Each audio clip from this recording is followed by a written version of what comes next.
Hi friends, আশা করি আপনারা সবাই ভালো আছেন। আজকে আমি তৈরি করেছি তালের পাটিসাপটা পিঠে। এই জন্য প্রথমে আমি একটা তাল নিয়ে নিয়েছি। তালটাকে আমি গ্রেটারের সাহায্যে এভাবে কেটে নিয়েছি। সবচেয়ে সহজ পদ্ধতি এটাই, তালের রস বের করার। এখানে আমি নিয়েছি গোবিন্দভোগ চাল, একটু দুধ দিয়ে ভালো করে পেস্ট তৈরি করে নিয়েছি। এই গোবিন্দভোগ চালটা আমি আগে ভিজিয়ে রেখেছিলাম 2 ঘন্টা আগে। এখানে আমি 1 বাটি দুধ দিয়ে দেব। দুধ দেওয়ার পরে এই যে চালটা আমি এখন করলাম মিক্সিতে, সেটা পেস্টটা দিয়ে দিলাম। দিয়ে ভালো করে দুধের সঙ্গে মিশিয়ে নিতে হবে।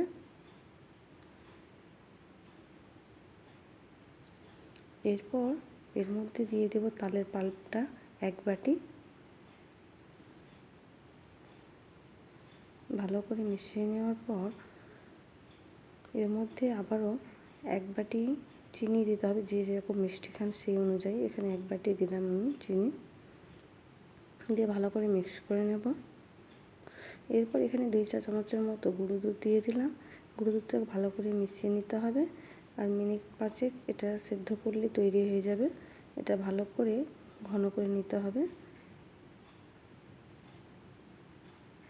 আমার ঘন হয়ে গেছে। এরপর আমি এখানে একটা বাটির মধ্যে দিয়ে দিচ্ছি 1 বাটি ময়দা, 2 বাটি চালের গুঁড়ো।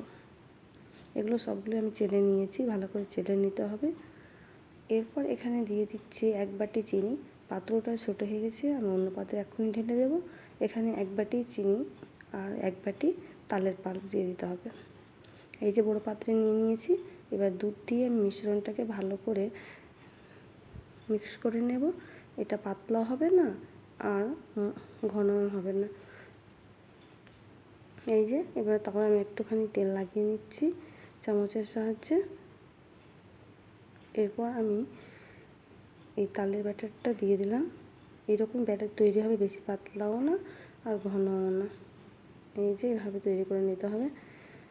এটা 1 থেকে 2 মিনিট আগে রেখে ঢেকে দিতে হবে। তারপরে এইভাবে এই যে তালের পুরটা, যে ক্ষীরটা তৈরি করেছিলাম সেটা দিলাম।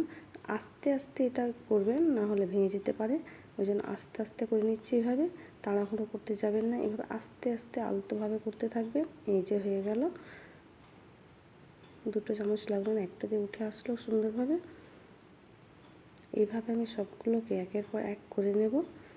আবার একটা দেখিয়ে দিচ্ছি কীভাবে করলাম। প্রথমে একটুখানি তেল দিয়ে দিলাম।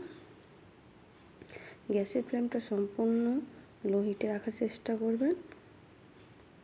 এরপর 1 চা চামচ দিয়ে এইভাবে করে ছড়িয়ে দেব আমি চামচের সাহায্যে। 1 মিনিট ঢেকে রাখতে হবে। ঢেকে রাখার পরে এই যে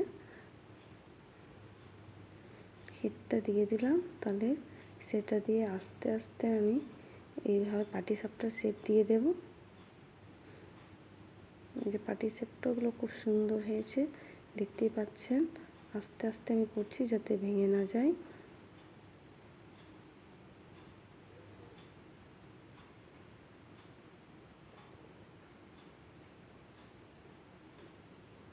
এই যে আমার সবগুলো করা হয়ে গেছে। বন্ধুরা, আশা করি ভালো লেগেছে। ভালো লাগলে আমার সঙ্গে থাকবেন,